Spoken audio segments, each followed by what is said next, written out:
Thanks everyone for joining me this afternoon. This is an overview on how, when, and why you should hire sales prospectors, or whether or not you want to hire them at all and you might want to consider outsourcing. As always, we try to keep it very light on sales content and very heavy on information.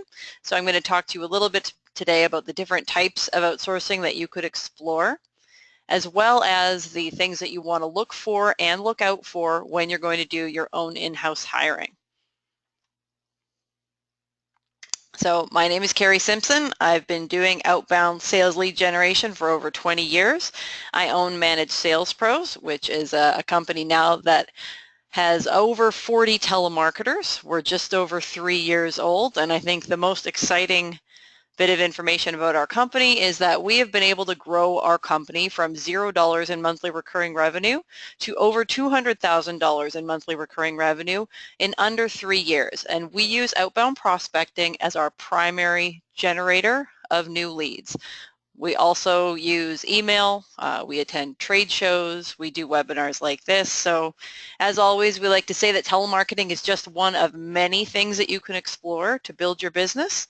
It's been very successful for us, and I hope at the end of this webinar you'll see a few ways that you can use it for your own business as well. So when is it a good time to look at adding lead generation? I assume that since you're attending this webinar, you're considering doing that, whether you're thinking about bringing someone onto your team or considering hiring a company like ours, you've decided that it's time to look at it. But a lot of times we get asked, when should we be considering it? At what point should we be bringing someone on? So there's a couple of things that you should think about, and the first one is this. If you have to choose between prospecting and performing other tasks within your organization that are going to generate revenue, and you don't have a sales team, now it's time for you to look at sales lead generation. So if you are a principal-driven sales organization, meaning the owner of the company is the one doing all of the sales, and you are continually finding yourself pulled between putting out fires and business development, you want to take a look at hiring a sales lead generator. So I like to talk about this as opportunity cost. So personally, I can bill out my time at about $300 an hour. And I'm a really good prospector. So I mean, technically, I could probably do better than some of you on this webinar, doing my own lead generation, doing my own prospecting. But if it takes me 40 hours of prospecting to find 5 good opportunities, and probably I'll win one of those deals, I'm going to lose $12,000 in billable time to look for those leads. And 40 hours of prospecting will cost me somewhere between $500 if I pay someone myself to do it, someone on my company to do, in my company, pardon me, to do that, or $2,000 if I'm going to outsource it, or maybe somewhere in the middle if I choose an offshore organization or maybe a company that charges less than mine. It's going to net the same 5 leads. So technically, I could keep my billable hours and only go on those 5 sales calls. Instead of spending my 40 hours of time prospecting, I can pay someone else to do the prospecting for me and then only engage with the 5 people that have been identified as being interested. So there's a huge opportunity cost here, or sometimes people would look at it as penny wise, pound foolish. Like, yes, you're saving some money by doing your own prospecting, but are you really? What else could you be doing with that time? So if you are an MSP that has a sales team, your sales team should be aggressively focused on growing the revenue within your base. 60% of your growth should be coming from your present customer base. It is the easiest and fastest way to grow your revenue, and holding on to that business is the only way that you're going to grow that revenue curve. If there's a hole in the bucket that you can't stop, it doesn't matter how much new business you're bringing in, you're losing business out the bottom. So your sales reps should be actively engaged in growing your client base and keeping your client base. So we got these numbers, we didn't pull them out of the air, we got them from a company called MSP CFO, and they evaluated MSPs that were growing their MRR. They wanted to measure the successful managed service providers, the ones that were actually growing their MRR year after year. And what they found was that for successful MSPs, 55 to 70% of their growth was driven by existing clients, meaning their current clients are buying more. And in 60% of those cases, that growth was enough to cover the combined decline of the clients that were buying less or were leaving. So based on their research, the area that your sales team should be focused the most on is within your existing client base. 40% of your growth has to be net new, but 60% of it needs to come from within for you to remain competitive. So your sales reps should be supported to grow your base. Lead generators will provide them, again, with those qualified opportunities, whether that's 2 a week or 5 a week, in very much the same way that they would feed a principal-led sales organization. They can feed a sales organization with multiple or even one individual sales rep. If your referrals are slowing down or have stopped completely. So referrals are flattering and they're profitable, but they are not a long-term business development strategy. Referrals are free, and most of the time you get them for just doing a great job. A healthy sales pipeline means you don't have to be a slave to the feast-famine cycle that comes with putting all of your eggs in one basket or putting all of your focus on referrals.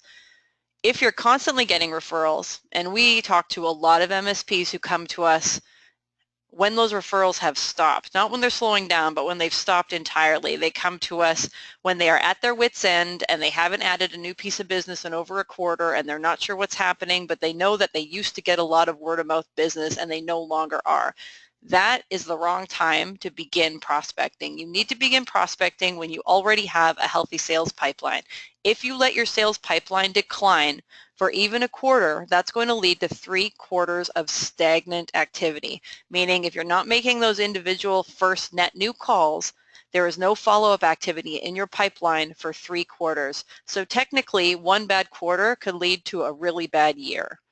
You can't depend on referrals, especially if you're not looking for them proactively. So if your current source of new leads right now are passive referrals, you need to begin exploring how to build a sales pipeline that constantly provides you with new opportunity. If you have aggressive growth plans. So when you're looking at your growth and trying to figure out how you're going to add the team that you need to achieve that growth, you want to figure out what the magic number is. And this is a very simple calculation, but look at your average deal size and calculate your average lead to close ratio. So how many at-bats do you need for a win? Do you win 1 out of every 3 appointments that you go on? Is it 1 out of every 5? Great. Now you know that. How many deals do you need to close annually to hit the number that you're thinking of? Times that by 1,000, that's how many dials you're going to need to hit that magic number. So then work backwards, right? For us, we can dial pretty quickly here. We have automated technology that helps us with that.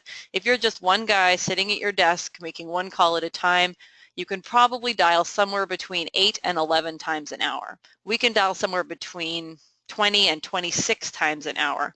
And that number goes up or down depending on how many people you're talking to. So if you're having a great conversation that lasts an hour, obviously you're having a really great day, but your numbers are going to drop a little. So it's hard to figure out an exact number for dials to conversion ratio, but you should be able to get somewhere close doing this.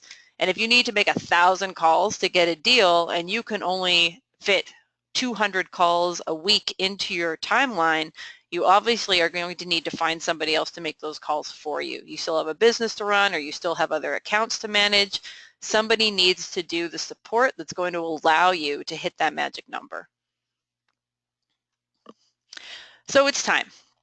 You've looked at all the options and you've decided you're going to do it in-house. Who should you be looking for? So when we started our business, we had a couple of ideas, and it was hit and miss. We were not always as good at doing what we're doing. We, like every business out there, tried a couple of things that didn't work so well for us, and we had a lot of theories around who we were going to hire to support us through our growth. And I mean, obviously, when you start a business, you start it because you love it. So I mean, personally, I love outbound cold calling. That's why I started this business. but I couldn't assume that everybody was going to be exactly like me. So you can't go out and try to hire yourself over and over and over again. If I wanted to be a telemarketer for a living, I wouldn't have started my business. I would have stayed telemarketing. So obviously my personality is a little bit different from the personality profile that you should be going out and looking for if you're going to add someone to your team and you want them to stay on your team instead of going off to start their own telemarketing company. So originally we thought that money would solve the problem. We were going to go looking for experienced telemarketers and we were going to throw money at them and they would be encouraged to leave their jobs and come work for our new magical company. And that didn't work so well for us. And then we thought, well, maybe the problem is they're not incented enough to get meetings, right? We're going to offer them a really exciting variable comp plan. It's going to be really exciting. So we want aggressive hunters to join us and it's going to minimize our risk. So instead of paying them $20 an hour, we'll pay them $11 an hour and give them a really big bump when they schedule a meeting. And that didn't work for us. And then we thought, well, maybe if we could show them a clear path to what their life is going to look like when they join Managed Sales Pros, right? They're going to start as a telemarketer, and then gradually we'll give them more responsibility. They'll become an inside sales rep, and then we'll give them even more responsibility once they prove themselves in that role, and they can become an outside rep for us. And then, you know, who knows, maybe they can manage an entire team of those reps, and we'll paint them this picture of what life is going to be like with us long term. And that didn't work for us either.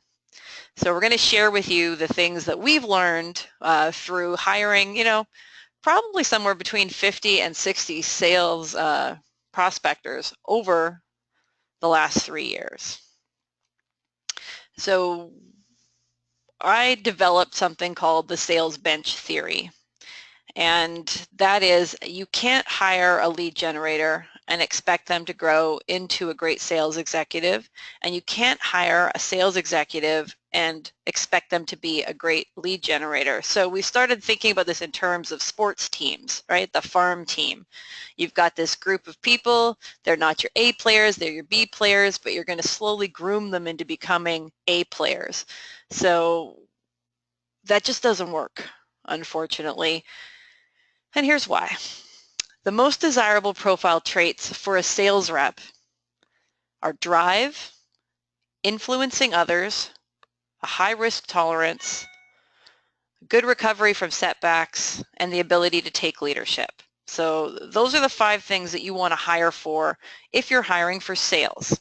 And we learned this by working with a company called ClearFit. And full disclosure, we don't have any there's no value to me if you go decide to check out ClearFit, but it's clearfit.com, and they changed how we hired our sales prospectors. We profiled everybody that was successful on our team. So we took all of our lead generators and we took the top 10%, we ran them through personality profiling so that we could identify what was it that they had that our other team members didn't. Now, what consistently came up on their personality profiles that didn't come up on the others.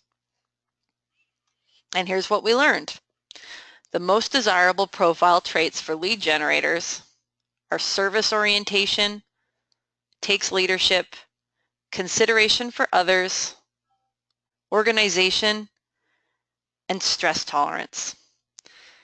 So if you look at this and then compare it to the sales profiles, you know, service orientation doesn't even crack the top 10 for sales reps.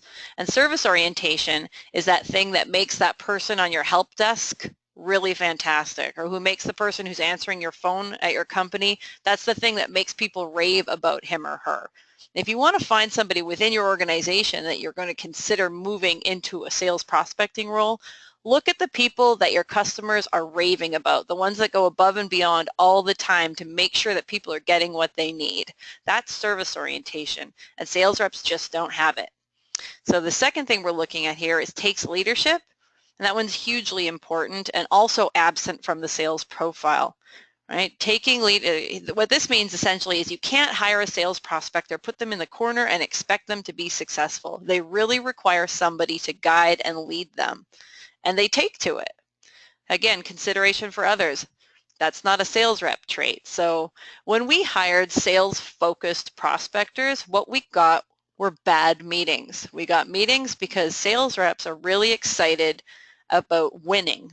They aren't really excited about whether or not that win was the best thing for the client, the best thing for our company. What they want is the thing that is best for them, and that's what makes them phenomenal at sales, and you don't want to remove that from a sales rep. That's what makes you money.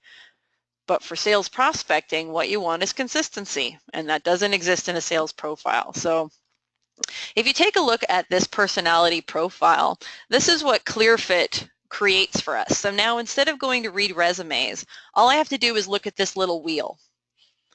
And it's been really interesting for us because it's taken a lot of bias out of our hiring process. So when I'm looking at this, for example, I can't see if this is a man or a woman.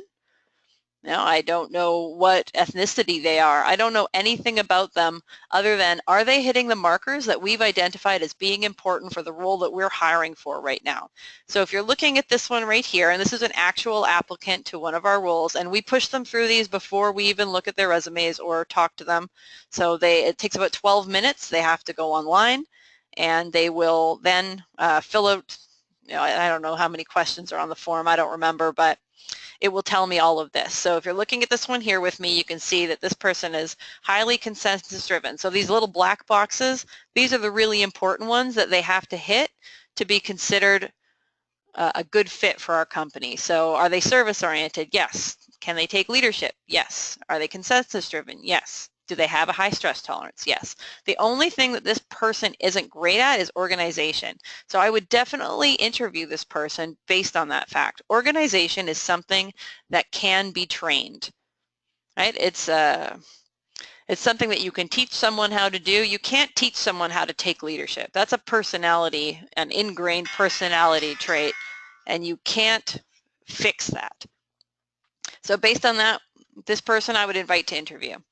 Looking at this second personality profile, this person's really organized, but everything else that's really important to us, they fall short on, right? They aren't consensus driven. They don't take leadership. They aren't service oriented. Their stress tolerance isn't very high. They're not open to change. They're not very accommodating, and they're not very good at problem solving.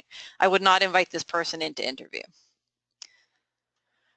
And then for kicks, this is my personality profile. So if you were looking at this, regardless of the fact that I'm a great sales prospector, good enough that enough people hired me that I was able to start a business doing this, I don't make a great employee. And I guess I don't need to go into all my shortcomings, but you can see them right there on the screen. This is what makes me a great entrepreneur and not a great employee, right? My innovation is off the charts. My problem solving is off the charts. I'm open to change. I can recover from setbacks, and I've got an extraordinarily high risk tolerance. Great entrepreneur, lousy employee. So what does that all mean when you're hiring for a sales prospector? It means you should be looking for customer service experience, not sales experience. And you're looking for stability over progressive responsibility. So what I mean by that is look for somebody who's spending 3 years in a role, not somebody who's jumping every year to get a little more money and a little more authority in their role. You want somebody who is consistent. They just want to go into work every day. They want to work from 8 to 4, and they want to know how much money they're going to have at the end of the week. They're not looking for the next big thing. They're just looking for a job that they enjoy where they are treated well. You want to skip the telemarketers and anybody else that hops, and remember, if something seems too good to be true, it is too good to be true. There are not a lot of people wandering around looking for small MSPs to work for. No, they're certainly not looking to work for them on commission only. That is an HR nightmare, not a lucky find. So skip people that seem like they're too good to be true. If somebody has been working for one of your competitors, for example, for a couple of years, the only reason that they're looking to come work with you is that they're not getting it done there. Because if you, look at what would you do? If you had a phenomenal sales lead generator and they're filling your pipeline nonstop and you're closing deals hand over fist from the leads that they're bringing in, wouldn't you incent them aggressively to stay with your company? Would you allow them to leave? If my best sales prospectors came to me and said, you know what, my competitors have offered me $20 an hour and I'm thinking about taking that, I would say, you know what, here's $20 an hour, please stay with me. And I assume that you guys would do the same. Unless there was something not quite right about it? Are they an HR nightmare? Do they never come to work? Are they toxic on the people around them? There's always a reason that people are looking to move. So are they moving away from something, or are they moving towards something? That's hard to ascertain in an interview, especially if you're not used to hiring that role. So if you're used to hiring techs, you can probably quickly pick up on something that doesn't sound quite right when a tech is telling you about their previous job. But if you've never hired a telemarketer before, everything this person's saying could sound completely reasonable. So remember, too good to be true, too good to be true. So what does that mean for compensation? What should you be offering them in terms of money? Well, lead generators are not excited by variable comp. So some people call it spiffing and some people call it commission. We don't offer any of that here. So the personality traits that you need to focus on when you're thinking about how you're going to incent your sales prospector is high consistency and high risk aversion. I want to know at the end of the week that I'm going to have the same amount of money that I had at the end of last week. Highly risk adverse. I don't want to gamble on the fact that I might have a good week or a bad week. I just want to know how much I'm going to make at the end of the week. So one of the things that we talk to our clients about occasionally when they're thinking about hiring in-house is who can you convince that already works for you, already knows you, already likes you, already trusts you? Who can you talk into trying this job? Can you take somebody that is service-oriented, focused in your business already, and turn them into a sales lead generator? Yes, you probably can, but you're going to have to be patient and you're going to have to throw money at it. If somebody has a job that they already like and they're highly consistent and they're highly risk adverse, they're not going to be all that keen on trying something brand new. So what I usually suggest is, why don't you ask them to try it for first a couple of hours and then maybe a couple more hours. So instead of going into work on Monday and saying, hey, favorite help desk guy, we want you to be a telemarketer now, and here's another $10,000 a year to do it. Go in and say, you know, we'd really like you to try this. We think you'd be really great at it. Could you try doing this for 5 hours a week? You know, that's something that I would consider doing. I'm not saying you can't ever bonus your lead gen team. We bonus generously, but we don't do it based on anything that would be considered consistent, right? Like we might put a fun bonus on the board somewhere near summertime so that people could maybe take some extra vacation time.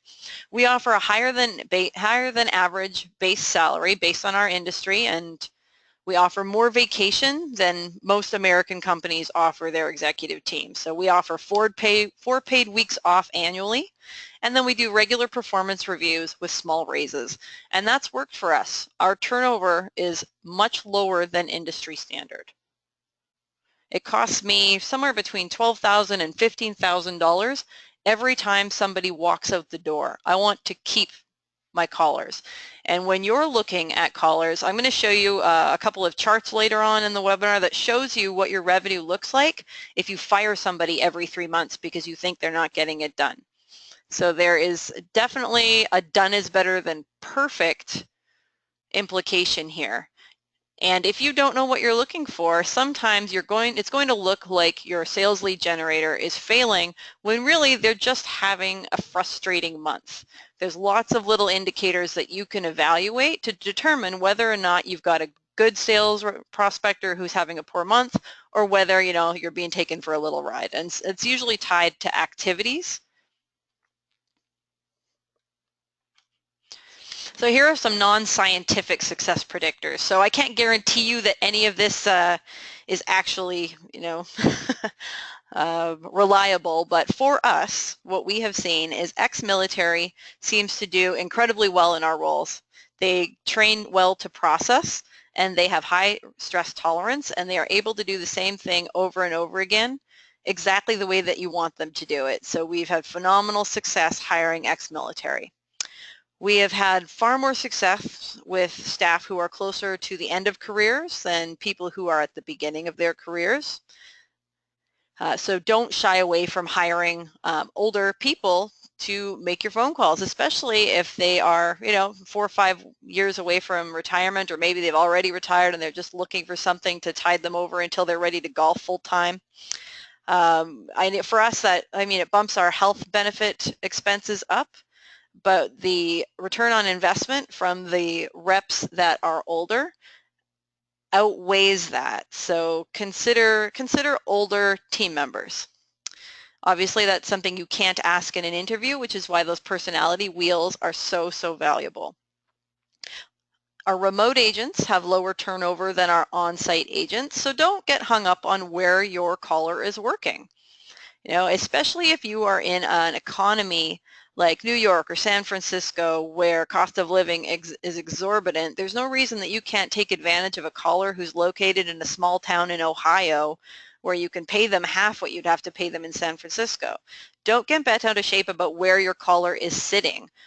We do tend to try to match accent to accent, so we're not going to put a caller from Georgia into New York very often. But if you can find somebody with a neutral accent located in a much less expensive city, there's no reason you couldn't engage that person to make calls on your behalf. We manage over 30 callers remotely right now. And again, they don't turn over as often as our on-site team do. So here's a little discussion on training. What do you need to do to prepare people for their role? I'm going to stop for a second. Does anybody have a question on what we've just covered that they'd like to table before we move on to the next section?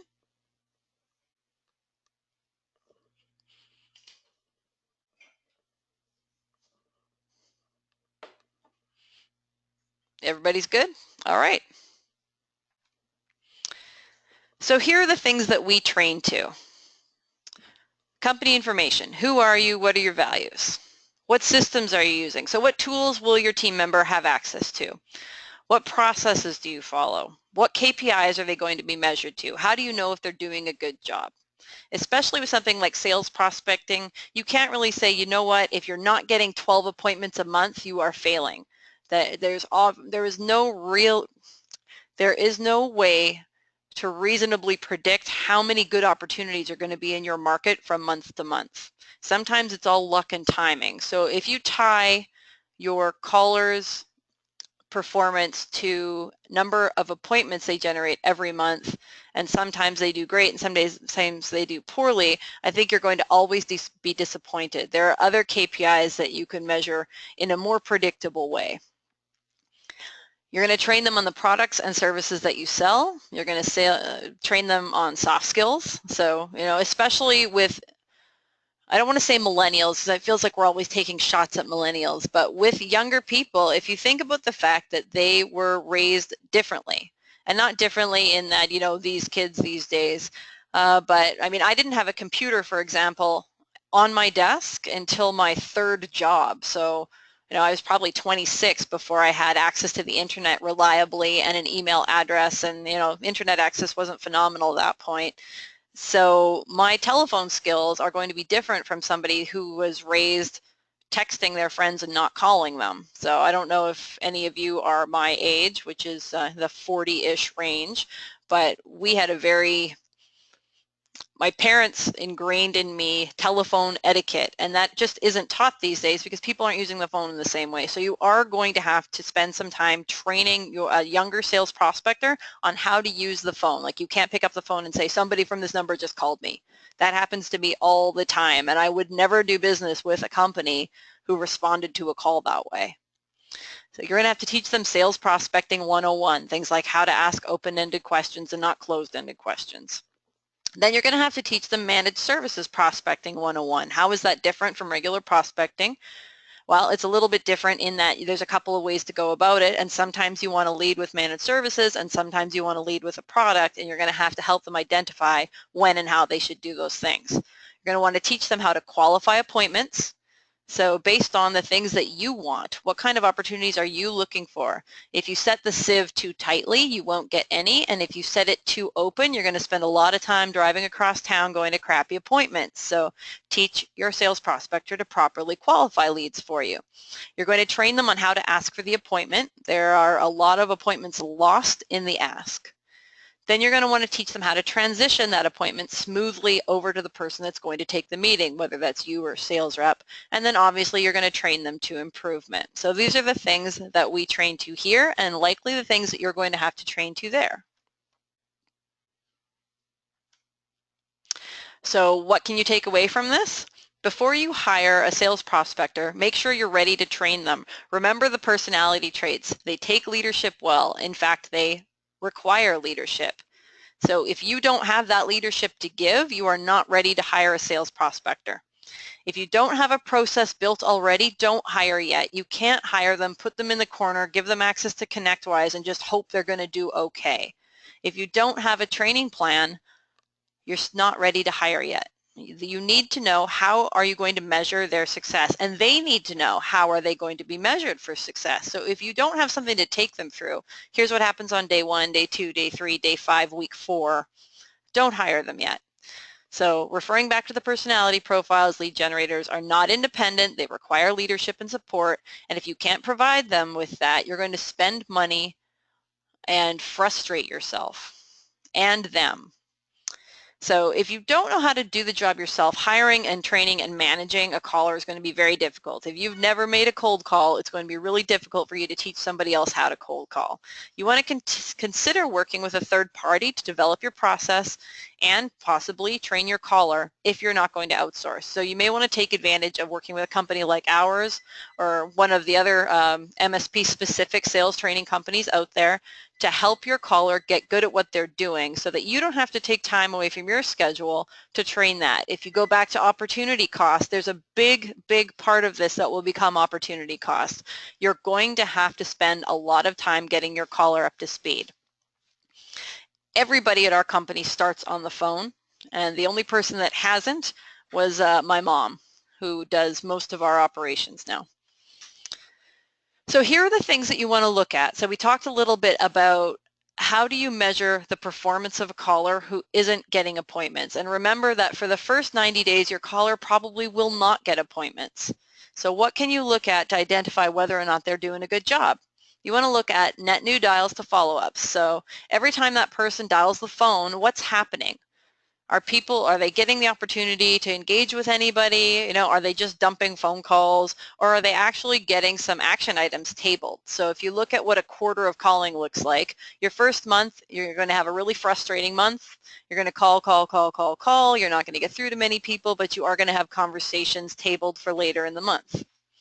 Then you're going to look at follow-ups to appointments. So over that quarter, all of those follow-ups that you have scheduled for yourself, or all of the follow-ups that your caller has scheduled, are going to lead to something. They're either going to lead to a conversation where you find out it's not qualified, or a conversation where you find out they're not interested, or they're in a contract for the next 2 years, or they're going to lead to an appointment. So how many follow-ups? So instead of looking at net new dial to appointment, like is it 1,000 to 1, how many follow-ups does it take your caller to land that appointment?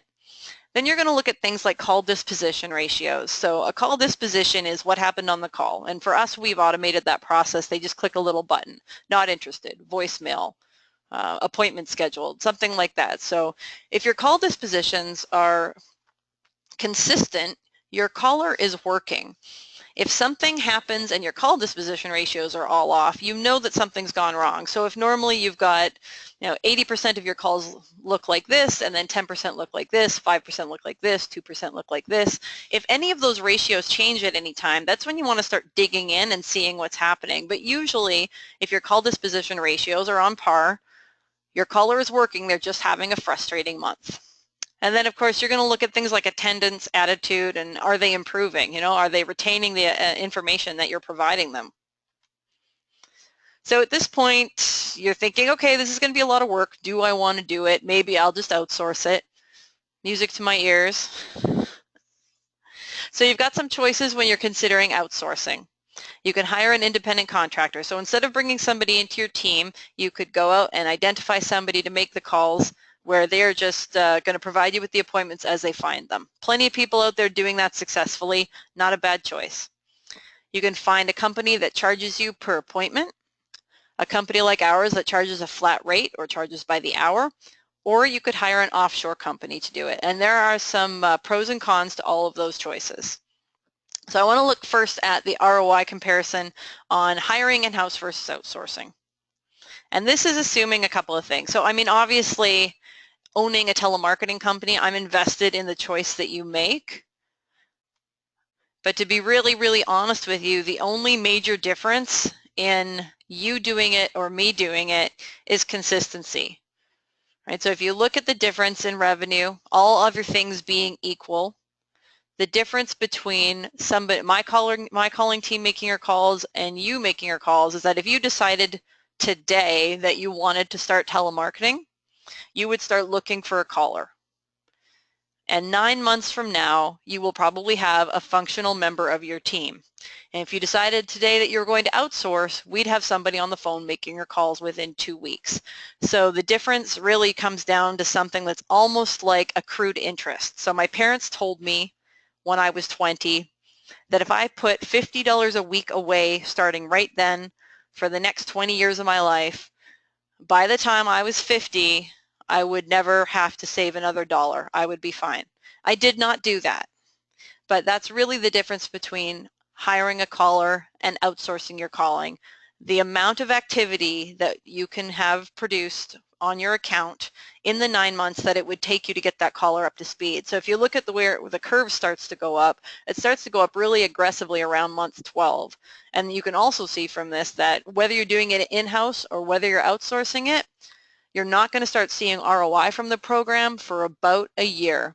So be prepared, whether you're hiring in-house or outsourcing, it's going to be a year before you start making money off of this. And I'm not saying you're not going to make a little bit of money here and there and luck into some great opportunities through cold calling. There's a lot of luck and timing involved in cold calling. But the rest of it is process. And the difference between you doing it yourself and you hiring someone else to do it or you outsourcing it is that if you've got somebody who's doing the job consistently and correctly, you're going to see success. If you have somebody who begins doing the job and then gets pulled away to deal with a client fire and pulls away to do some account management, in your mind, you are probably doing 2 or 4 hours of business development every day. But in actuality, you're probably making 10 calls and then getting distracted by LinkedIn or doing some other projects, right? It doesn't happen the way you think it's going to. Whereas when you work with an outsourced company or you hire someone to come in-house and do it, you're going to have that consistent 100 dial a day, and that's what you need to be successful. You need to keep putting things in the top of the funnel so that things can come out the bottom. But here's what happens if you hire somebody and they don't work out or they leave, 6 months in. You never get that climb. So if you look at how flat that curve is, like you never see ROI on it because you're starting all over from zero every time somebody leaves. Whereas if you just outsourced it around month 12, and there's a couple of different ways you're going to figure out this number for you. We use a spreadsheet for clients where we can drop in the average, the average seat size they're looking for and what they charge per seat, and that's how we came up with these numbers. We looked at our own performance and then we put their numbers into it.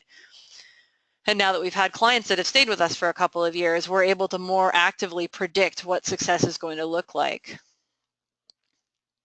And this is what your revenue curve looks like when you do something for 3 months and then stop for 3 months and then try something different for 3 months and then stop for 3 months. So what I would like you to consider is no matter what you're going to do, whether it's telemarketing or digital marketing or Google Ads, like whatever it is that you're going to make an investment in, I encourage you to make that decision and do it for a year.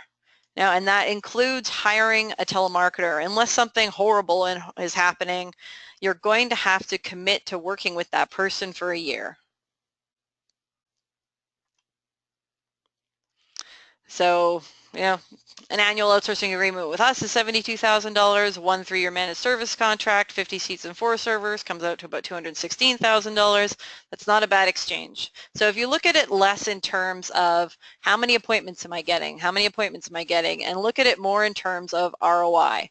Whether you're outsourcing or working with an in-house caller, look at your pipeline build. So look at the information that's being gathered while your caller is working. Are they identifying how many desktops the companies that you want to do business have? So are they already eliminating all the garbage from your pipeline? That's what you want them doing first. Get rid of the people that you don't want to talk to.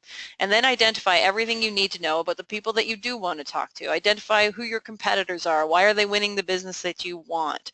There is more to prospecting than sales appointments. So I really like to encourage people to not look at their sales prospecting as appointment setting. You're not hiring an appointment setter when you bring in a telemarketer. You're hiring someone to build your sales pipeline. And some months there are going to be a lot of appointments, but those are generally just the byproduct of prospecting done correctly, right? There isn't really a difference in, now we don't do anything magical here. We don't say anything magical here. We don't have a magical formula for getting sales appointments. All we have is a consistent process that we apply over and over and over again.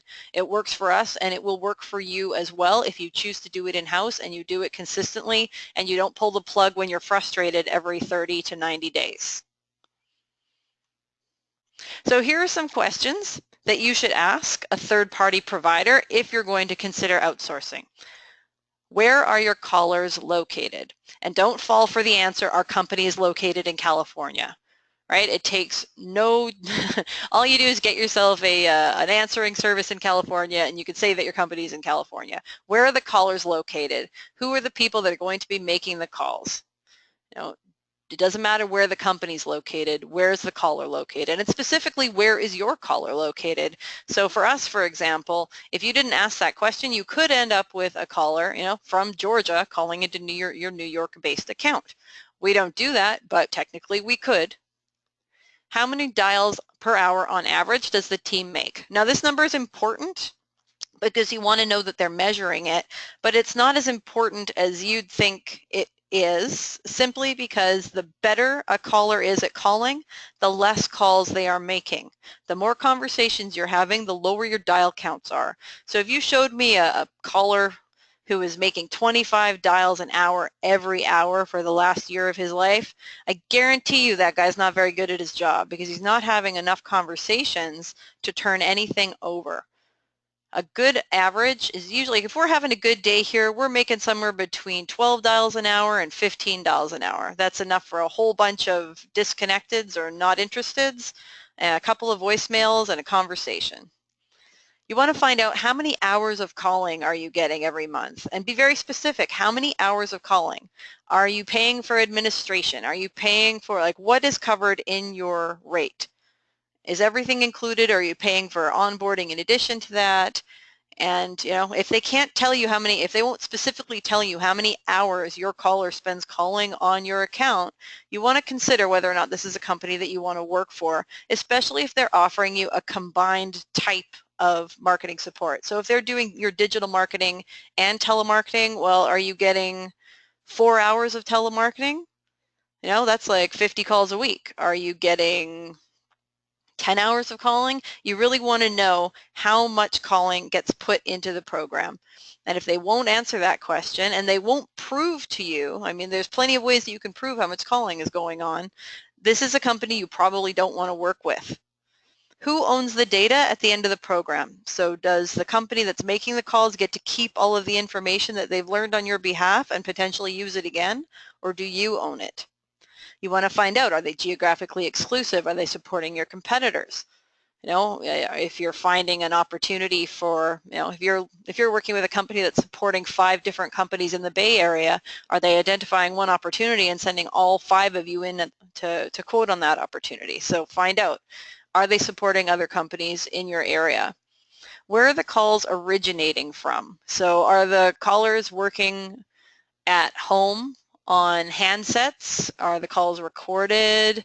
Are they going from a voice over IP system? Are they going from a one-party state to a two-party state? You really want to figure out, how are people making those calls? How are they qualifying their leads? So the last thing in the world I want to do is drive an hour across town to go talk to somebody that says, oh yeah, I remember that call. Yeah, no, she was really nice. I really liked her. I took the call because I really liked talking to her. You want to make sure that you're going out on qualified appointments. So identify what their process for qualification looks like. How are the meetings confirmed? Are they calling the day before the meeting to make sure that the meeting is still on? Are they giving the prospect the opportunity to not take that meeting if it isn't a good fit? What are they doing to make sure that people actually attend? What's the stickiness factor? How are they making sure people are going to attend those meetings? How long is your contract? And how do you end the agreement if you aren't happy with the results? So just as we've looked at, it's going to take a year for you to get results from your provider. So I'm not saying you shouldn't sign an annual agreement, but if a company won't allow you to try their services before you commit for a year, I might second guess whether or not this is an opportunity you want to engage in. And can you talk to references? And I mean, we like to do this. Anybody can put you in front of a reference that will sing your praises, right? I got plenty of clients that I bribe with steaks and cigars and booze when I'm on the road who will say nothing but great things about us anytime we're asked, no matter how their campaigns went. What I like to do is present you with a couple of opportunities, and you should ask your other providers to do this as well. Let me talk to somebody where you knocked it out of the park. Now, let me talk to an average engagement, and let me talk to somebody where everything just went horribly. Like, what I want to find out from a provider is what happens when things aren't perfect. How do you make it whole? Do you make it whole? Are you a good company to work with? And there's lots of other ways to find out whether or not a company can get it done. Are you Googling them online? Are you looking for reviews online? Are you looking at things like Glassdoor where the people that work for them are reviewing them? There's lots of ways that you can identify whether or not the company that you're about to engage is a good company to work with. Odds are, if they sent you an email on LinkedIn about their cold calling services, this company isn't a great cold calling company. This company is a great LinkedIn marketing company. So consider how they reached out to you. If you're considering working with a company that emailed you, maybe you should be looking at email campaigns. They're obviously working on you. Cold calling on that, in that case, not so much, right? What worked on you? That email worked on you. So consider the source. So how does telemarketing fit into your whole marketing plan? We don't encourage you to choose just one approach, right? Try everything, try a combination of things, but start measuring them accurately to determine where you should be spending money year over year. If telemarketing is working for you, up your spend on telemarketing. If digital is working for you, stay the course and up your spend on digital. You can add and augment the things that are working for you with other things, but be patient because everything takes time to be successful. Whether it's telemarketing, digital marketing, anything that you're spending money on right now, if you've only been doing it for a couple of months and in the back of your mind you're thinking, this is horrible, it's not working for me, that's not long enough for it to work. It's going to take a minimum of 6 months, probably closer to a year. So be prepared to be patient. And remember that telemarketing, and again, I'm invested in your thoughts here, but telemarketing is going to make everything else that you're spending money on work better. So how can we help you? We can prospect for you. Obviously, that's what we've built our company doing. We can teach you or teach your team how to prospect. We can help you get ready to onboard a caller. So we can set up your systems, we can set up your processes, we can get you ready to have a database that's going to be useful for somebody when they come on board. We can work with any marketing partner that you're currently engaged with to support your other marketing campaigns. So we can create a complete sales and marketing engine for you. And that's my contact information. Does anyone have any questions on the content that we covered today?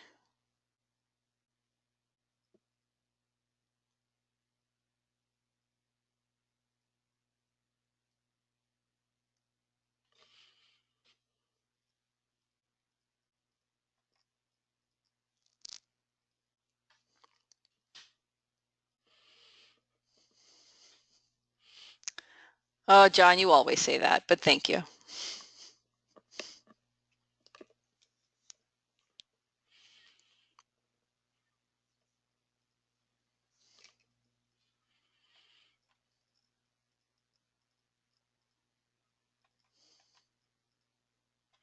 Well, if nobody has any questions for me today, then we're going to call it. Comment from one of our attendees today, a friend of mine, John, says that he is the poster child for the things that I pointed out as poor behavior. Well, the good news is you can fix those things right away. Maybe not overnight, but slowly but surely. All you have to do is change one small thing at a time. I really appreciate everybody spending some time with me today. The recording will be available. We will have it up on our YouTube channel probably within a couple of hours. So, feel free to share it within your organizations or with your peers. And if you have any questions, obviously my contact information is right there. You can tweet me at Cold Call Carrie or email me at carrie@managedsalespros.com. My direct line is there as well. Always happy to answer any questions you might have. So thanks so much again for your time today. And I will look forward to seeing you all again on probably not next Tuesday because I'm going to be in Denver with Eulistic presenting on sales prospecting, but potentially the Tuesday after that. So thanks very much, guys. I hope you all have a great week. Take care.